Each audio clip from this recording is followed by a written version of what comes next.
This is the Lone Creator YouTube. We hope this video helps. You start by confirming account identity and immediate sync settings.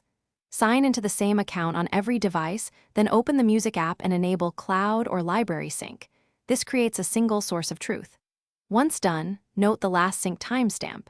If it's old, force a manual sync. Make sure the app is updated to the latest release and restart each device so background services can reset. That reduces mismatch causes and prepares you for deeper checks. Now you inspect the track metadata and storage source to find divergence. Open the song details on both devices and compare artist, album, track number, duration, and bitrate. Differences break match algorithms.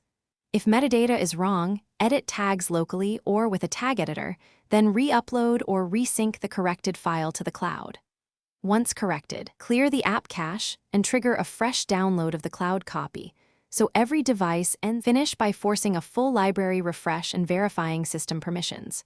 You should trigger a manual resync or library rebuild, and if that fails, sign out and sign back in to reset cloud connections. Make sure networks are stable, there's enough cloud and device storage, and battery saver or background restrictions aren't blocking sync. If problems persist, delete local duplicates and upload one clean master file.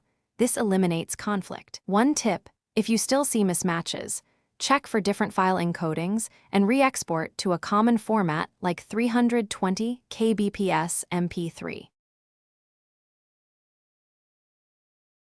Thanks for watching. Consider subscribing if we helped you.